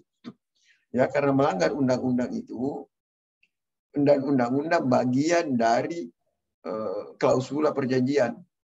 Ya, karena tidak hanya secara tegas, tapi apa yang menurut undang-undang harus dipenuhi oleh para pihak. Ya, itulah yang disebut klausula unsur naturalia dalam perjanjian. Ya, jadi kalau itu tadi masalahnya COD, kemudian anak yang belanja, harus kita tahu bahwa seorang yang memegang kekuasaan orang tua juga harus bertanggung jawab atas apa yang dilakukan oleh anak yang dibawa kekuasaannya. Ya. Jadi saya menganggap bahwa kalau dari segi hukum perlindungan konsumen, inilah yang disebut asumsi risiko. Masuk dalam risikonya. Kalau itu masih pembelajaran wajar. Ya, karena dia sendiri yang tidak mengawasi anaknya sehingga anaknya melakukan sesuatu kesalahan. Samalah kalau dikaitkan dengan perbuatan melanggar hukum pasal 1367, bahwa seorang tidak bertanggung jawab atas apa yang dilakukannya, tapi juga dilakukan oleh orang-orang yang ada di bawah tanggung jawabnya. Ini juga bisa dilarikan ke sana, bahwa orang yang di bawah kekuasaan kita kemudian melakukan suatu perjanjian, ya, yang kesalahan kita dalam mengawasi, maka kita punya tanggung jawab. Ya, seperti itu. Ya, jadi saran saya jaga HP-nya supaya tidak dipakai belanja online oleh anak-anak. Begitu barangkali karena itu kesalahan kita sebenarnya juga. Jadi tanggung jawab berada pada orang yang memegang kekuasaan orang tua terhadap anak yang bersangkutan. Sebenarnya banyak hal yang saya tertarik untuk menjawab tadi. Ya, Ibu Mutia tentang tentang adanya perjanjian-perjanjian yang langsung ditarik dalam masalah pidana. Ya, saya sependapat bahwa tidak harus masuk dalam ranah pidana. Ya, saya biasa menjadi saksi ahli di pengadaan begitu. Saya mengatakan lampaui dulu proses perdata, baru masuk di pidana. Kalau keterlambatan kan ada dalam kontrak. Kalau keterlambatan didenda. Ya, kalau ada permasalahan lewat arbitrase dulu, Kalau tidak itu, ya nanti setelah lewat semua itu, baru masuk dalam ranah pidana. Ya kan? Karena ini kan masalah transaksi. Ya beda kalau ada persekongkolan di dalamnya, itu masalah lain. Tapi kalau masalah prestasi, keterlambatan itu biasa. Masalah perdata. Dan prestasi itu kan ada beberapa akibatnya, tadi sudah disinggung juga. Apakah ditagih atau dibatalkan? Ya. Cuma tadi itu juga disinggung, walaupun banyak sarjana-sarjana masa lalu berpendapat bahwa ada ganti rugi saja dalam suatu uang prestasi, saya tetap mengatakan tidak ada ganti rugi saja, ya karena tidak mungkin ada suatu istilah yang sama digunakan dimaknai secara berbeda dalam suatu rejim tertentu, dalam suatu pembahasan tertentu.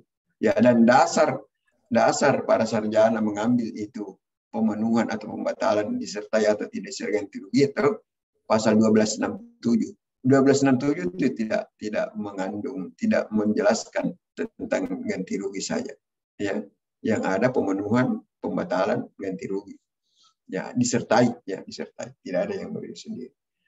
Saya kira itu saya pertanyaan untuk saya, karena kebetulan juga waktu ini sudah sisa 3 menit barangkali dari jadwal, ya.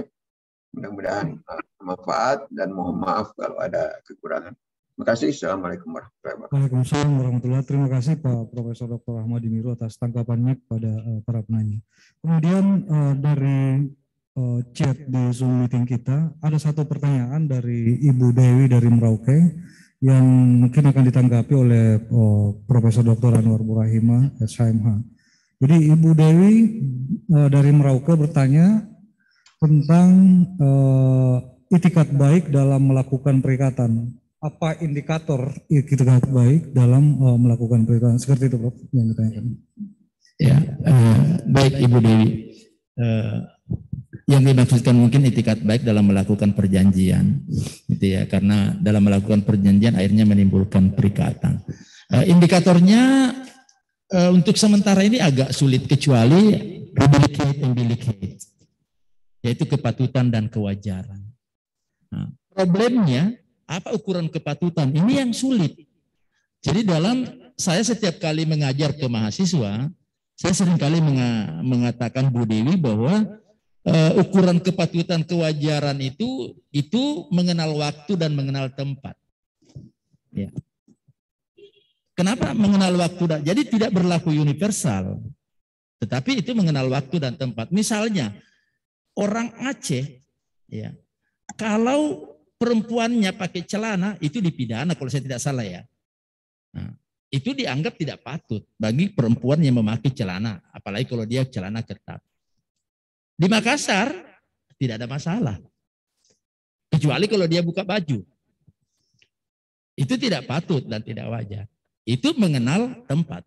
Di Papua buka baju biasa, ya. Bahkan rombe-rombe saja yang dipakai itu tali-tali ya bagi perempuan. Bahkan kita bisa minta foto, mama, foto dulu mama, kan begitu. Dan itu juga wajar, patut bagi dia. Jadi di sini saya mengatakan bahwa kepatutan itu mengenal tempat. Aceh lain, Makassar lain ukuran kepatutannya, ya Papua juga lain. Makanya kenapa hakim selalu diminta untuk menggali nilai-nilai hukum yang hidup di dalam masyarakat. Itu ada kaitannya dengan itu. Hanya saja kadang-kadang hakimnya ya meminta atau menggali hukum yang hidup di dalam masyarakat tapi tidak didengar, tidak dijadikan pertimbangan. Sekedar dipanggil menjadi saksi ahli, setelah itu tidak dipertimbangkan. Bahkan dipotong-potong sesuai dengan kepentingan. Mohon maaf kalau ada yang peserta. Nah, kemudian mengenal waktu. Ya. Dulu waktu saya kecil, ibu saya contohkan seperti dulu waktu saya kecil, ibu saya itu tidak bisa terbuka harus menutup itu di kampung, katanya itu tidak sopan gitu ya. Nah, tidak wajar, tidak patut seorang wanita keluar dengan telanjang seperti itu, apa misalnya dengan memakai pakaian yang tidak terlalu jauh ke bawah. Di zamannya kakak saya cukup sampai di lutut.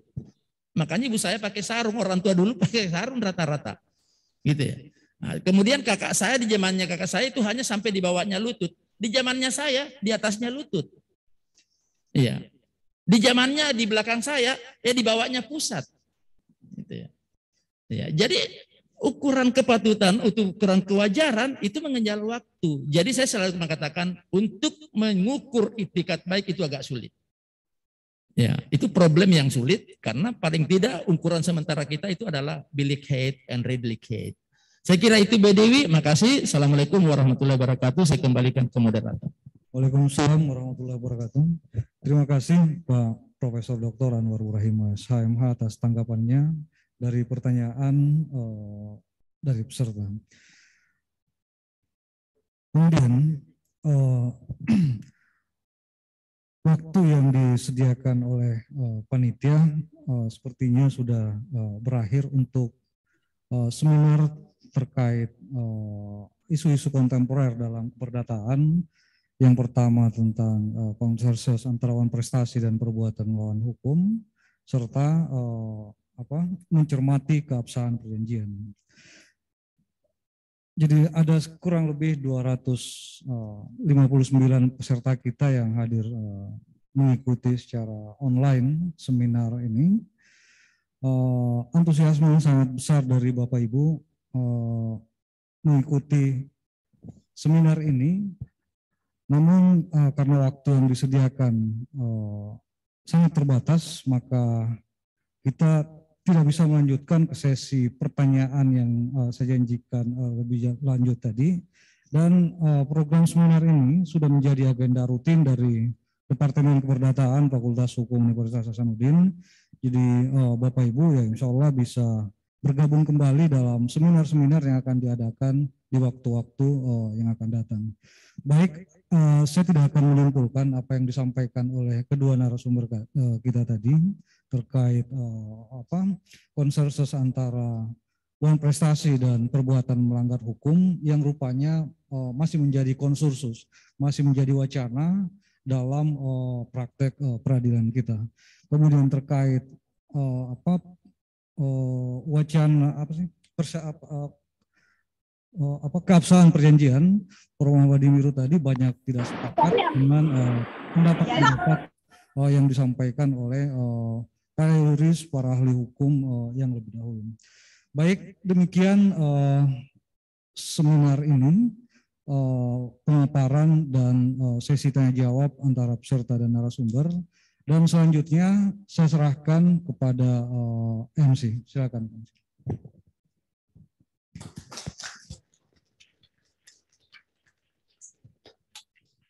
Baik. Terima kasih Pak.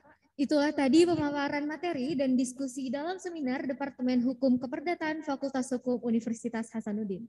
Selanjutnya yakni penyerahan piagam penghargaan oleh Ketua Departemen Hukum Keperdataan Fakultas Hukum Universitas Hasanuddin, yakni Bapak Dr. Winer Sitorus SHMH LLM kepada narasumber dan moderator kita pada kali ini. Untuk itu yang pertama penyerahan kepada Profesor Dr. Anwar Ibrahim SHMH. Kepada Profesor, silakan Prof.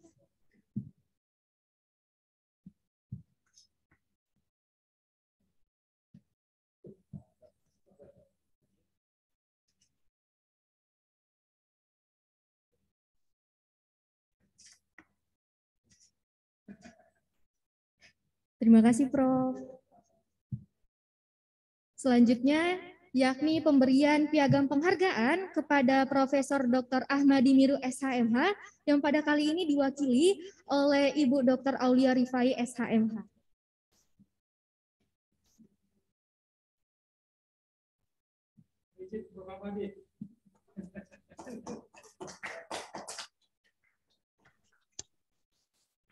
Baik.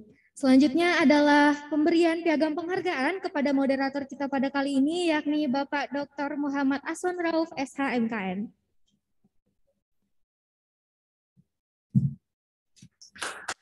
Terima kasih, Pak. Iya, terima kasih, Pak. Baik, selanjutnya adalah agenda foto bersama. Kepada peserta, silahkan diaktifkan kameranya, karena kita akan mengabadikan momen kita pada hari ini. Ya, silahkan diaktifkan kameranya bagi seluruh peserta. Baik, apakah operator sudah siap, Pak? Oh ya, siap, Pak. Baik, dimulai dari slide pertama. Slide kedua. Oh iya, baik. Karena yang on cam hanya sampai slide kedua, jadi foto bersamanya hanya sampai slide kedua juga. Ya, baik. Terima kasih. Dengan dilaksanakannya foto bersama, maka berakhirlah seluruh sesi acara rangkaian acara kita pada kali ini. Semoga apa yang dipaparkan oleh pemateri akan menjadi hasanah ilmu baru yang komprehensif tentunya bagi seluruh peserta. Oleh karena itu, saya selaku MC pamit undur diri. Sekian dan terima kasih. Wassalamualaikum warahmatullahi wabarakatuh. Om Santi Om. Waalaikumsalam warahmatullahi wabarakatuh.